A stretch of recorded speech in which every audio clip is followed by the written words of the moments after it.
Les lobbies sont sotoyebi qui non na niveau ya banque centrale, na niveau ya ba institution, na ba niveau ya ba nini. Mutu nyonso lelo na Congo comme kolela. Parce qu'il y a des séries zo sala malaka tu vois. Lelo mutu nyonso ndenga zali wana zo kolela, baza kolela parce que ba yebi que non to zo koluka mbongo wana po to sala pour na développement ya Congo. Mais c'est caméré azo mbongo wana te ezala ki rétrocommission. Rétrocommission na biso to yebi que non ezaka ba kopo ba congolais so sala na ta ville ya Kinshasa. Ezali biloko oyo bato baza ko sala pour bakabola président Félix na Caméré. Bon bande ko loba ki omboka za dirigé na ba étranger mais moi na mboka yowana. Félix papa ne boyebi maman na ye wana za vivante. FDLR ce sont des histoires fabriquées par Kabila lui-même. Comme il ne devait plus au pouvoir yango Félix Aïbi Sabi Botika ba voilà. Yo zo mona te que non président zo benga Kagame abengi Museveni balandier na Angola.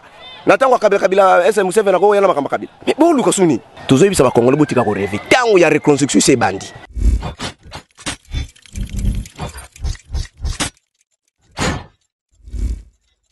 Ndeko Mwipatai Mbote.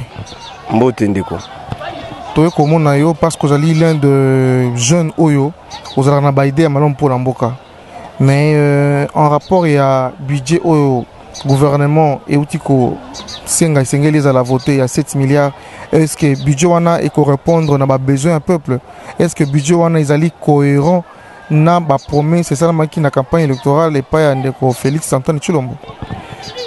Mais budget, ils allaient déjà, ils ont budget, ils allaient prévision budgétaire. Cela veut dire que la capacité n'a étendu au RDC Zali Nango. 7 milliards c'est peu, mais c'est quelque chose. Puisque le régime où tu colles, tu vas négocier 4 milliards, 3 milliards 500, mais les lots sont 7 milliards. Tu l'obité que budget wana et que bon ça m'a ramené sur ya Congo té. Budget Zali prévision, cela veut dire que nous tous projeté en haut. Ceux qui présentent ça à 10 ans, alors il va mobiliser 15 milliards pour atteindre 80 milliards. Mais avec les 7 milliards, tu dis que ça m'a ramené, mais c'est déjà quelque chose. Mais pourquoi encore critiquer ça? Mais bon, non, ils ont juste 40 gouvernement qui 4 milliards et on peut aux bon parce que non peut non qui tu sais c'est-à-dire revoir peut-être payer à la baisse quoi. Non mais tout le monde qui président il y a Sénat. Alors que hier à Rolingate que budget et la budget moko phosphateur et vous avez la budget vous avez la consistance pour ce problème à Congo ils ont 5 bon et c'est parmi les bamakambo président ça pour mobiliser la recette ou les lobbies sont sotoyebi que non na niveau banque centrale na niveau ya ba institution na niveau ya ba nini mutu nyonso lelo na Congo comme kolela parce qu'il y a des séries zo sala malaka tu vois le président Félix a bloqué bamakambe belé lelo mutu nyonso ndenga zali wana zo kolela baza kolela parce que ba yebi que non to zo koluka mbongo wana po to sala pour na développement ya Congo. Affaire 15 millions. Est-ce que c'est vraiment réel? Mbongwana et Yibamite, soit c'est un coup politique? Non, il y a 15 millions. Batunion se base sur le Congo. Nanya est déjà la preuve. Non, Mbongwana, ils allaient qui voulaient, ou bien Mbongwana, ils ont remonté à la terre, Mbongwana, ils ont la preuve. Le président Lobaki en haut.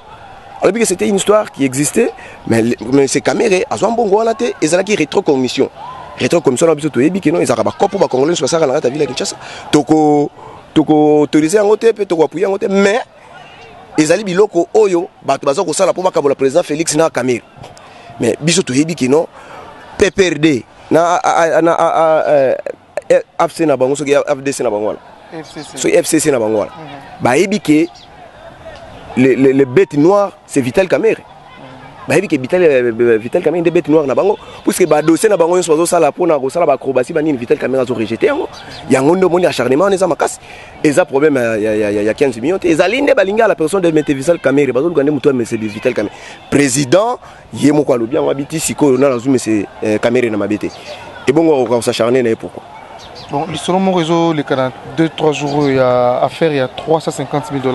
Bah, il y a un Amida chez une banquière, Nara Bank, à qui on a au Canada. Non, vous savez, Kinshasa, c'est un bon spéculation. Kinshasa, c'est un bon rumeur. Kinshasa, avec les 32 ans à Mobutu, dans 18 ans à Kabila, comme si Bisso Bajen, le roi Babolole Moroboy. Toujours raisonner les sous-terres, toujours ça les locaux Moroté, Facebook, comme le roi Lia Rempart, n'a Bisso Poto qui n'a pas consolé. Non! Nous sommes quand même des gens qui ont étudié. Tout ça, là, c'est universitaire, ok, non, il faut toujours il faut toujours la véracité à l'icam, toujours le bar.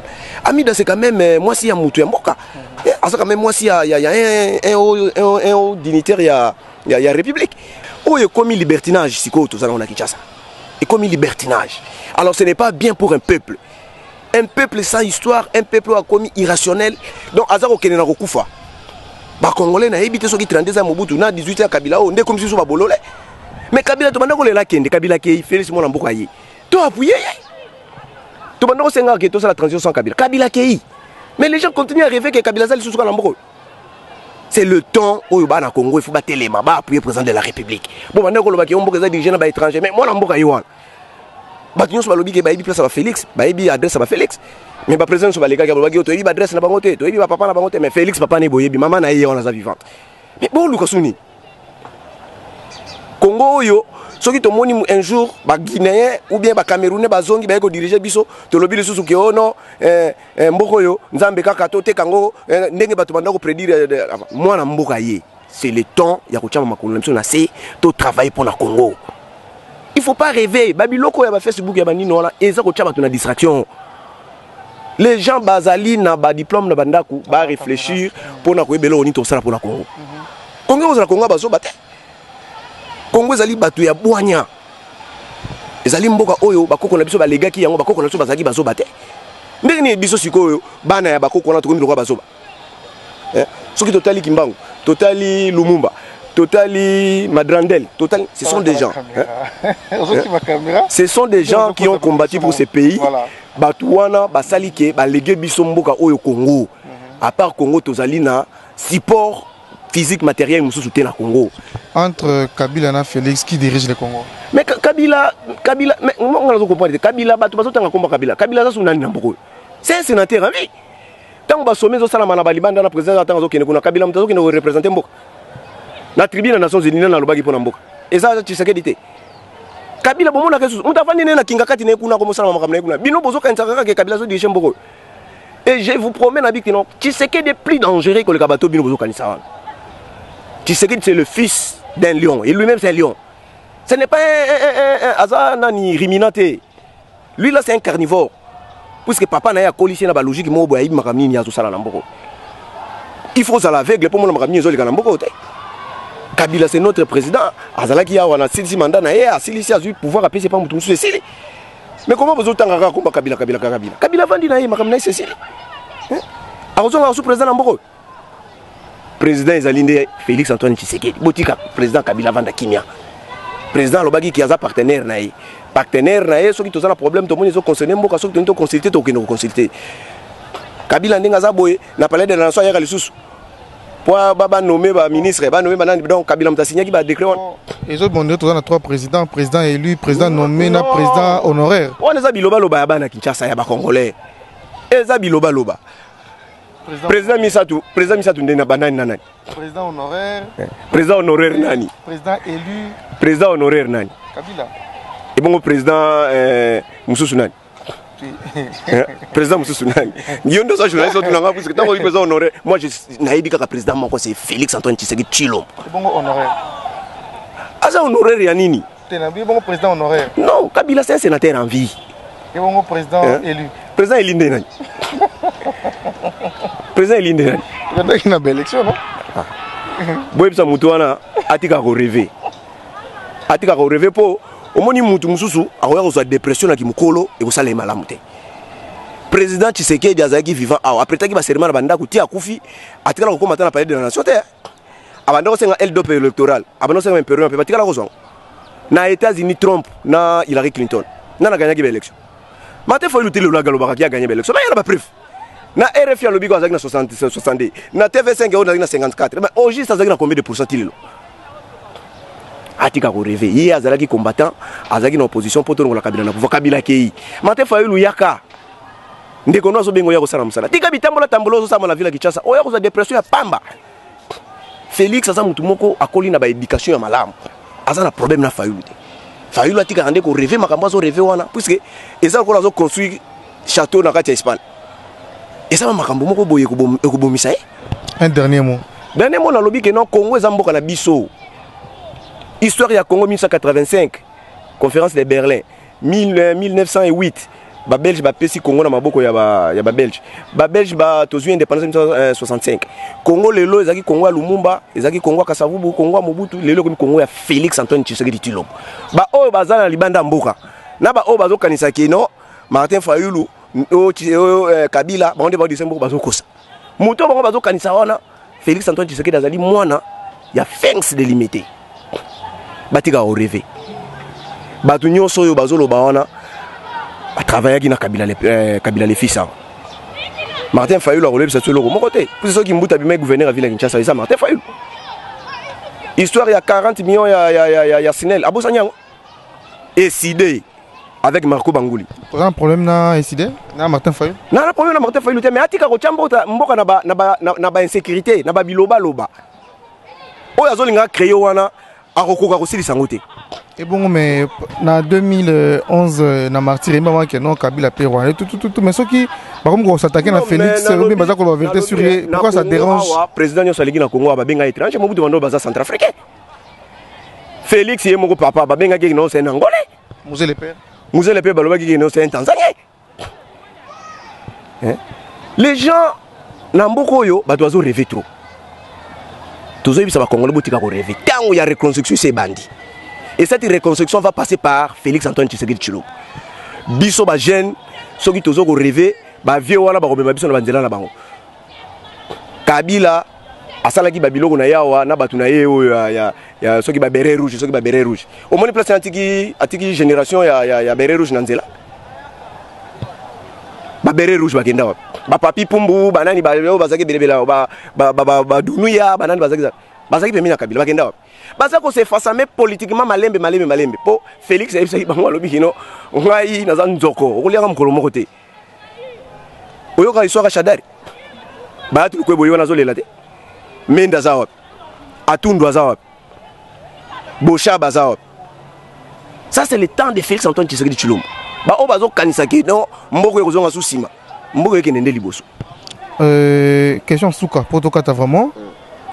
Qui est président élu, qui est président nommé? Il n'y a pas de président dans ce pays. Le président élu démocratiquement publié par les institutions du Congo, la CENI, c'est M. Félix Antoine Tshisekedi Tshilombo. Merci beaucoup Tokomi Nasuka ya interview Toteko Lukandeko Mwipatai. Aza na makambo bête, c'est vraiment une émission après de 30 à 45 minutes où il pas expliquer makambo le ka beaucoup plus na est, ba communauté comment ba vivaka. Vraiment, merci Mingina pour tout Bisso et nous pensons que Tokozo prochainement toujours à pied élevé parce que nous sommes au début comment te le lire. Ngai Nazali off, Nazali donc vraiment à la disposition de Bino.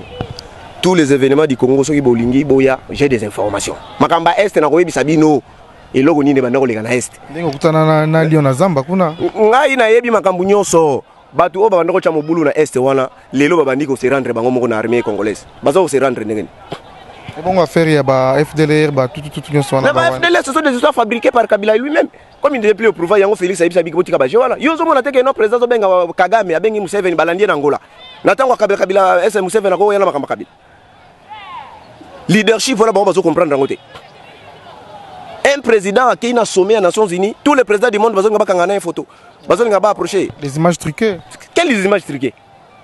Parce qu'on appelle ça, nani, comment, qui légende, moi, François, président François, Macron, Macron d'abord c'est un ami personnel à Félix. C'est un ami personnel à Félix. Ils ont des entretiens à bonne relation avec Mibali. Bah président Sozomono ya ba Macky Sall, ba nani tout ça. Bango pona bango aujourd'hui les leaders d'Afrique c'est Félix Antoine Tshisekedi. En quoi? Mais papa, mon politique il est colo. Si qui me bat il a été mis ça la malonga, il a été bon, il a été français combien des années le président français qui a foulé ma colonie dans la RDC. Mais ma demande diplomatique au bazo senga RDC le loke au Félix a gagné yo ko bazo senga oponani. Parce que il y a une vision politique. Congo na concert des nations tous a un problème très sérieux. Félix dans 8 mois ici, il a remis le pays dans les rails. A voyager neming par rapport à remettre le pays dans les rails. Voyager pour la nini, a voyager parce que c'est quand nous parlons d'une nation, les éléments qui constituent une nation, il y a 3 éléments. Il y a les pouvoirs politiques, il y a les territoires, il y a la population. Mais les pouvoirs politiques du Congo étaient dans la rue. Le Congo n'avait pas une voix sur le plan politique international. Mais aujourd'hui, le président Tshisekedi, dans 8 mois, il a pouvoir deuxième vice-président de l'Union africaine. Mais c'est de la blague. Hein? Aujourd'hui, tous les présidents africains, là, bah, le lobby que non, développement, il y a Afrique, ils ont passé par Félix Antoine Tshisekedi. Mais les gens sont en train de rêver pourquoi? Mais car le même, on a dit que non, c'est détaché à Kabila, non? Pas on a pris à. Kinshasa ba congolais ba komi ko bazolanga masanga po tozo bana masanga na tongo na poko tant to koma mitwe bebi biso ale to komo finga na ba Facebook to komo loba makama mais politiquement boye ba imaka mizo ko lekate Félix Antoine Tshisekedi lelo a okena okuta akena Banque mondiale ba institution Bretton Woods mbongo bazolinga ko mobiliser pour na RDC il y a de cela 30 ans ba institution Bretton Woods kataka contrat na biso biso lelo Banque mondiale azo senga biso bad azo senga biso pour ba yebi keno na kati ya RDC il y a un homme qui s'appelle Félix Antoine Tshisekedi Tshilombo, avec une vision. Ce n'est pas ces gens ici qui sont maquillés, la pamba. Tokomi Nasuka, bon Monique, Tokolo Baibele, merci beaucoup.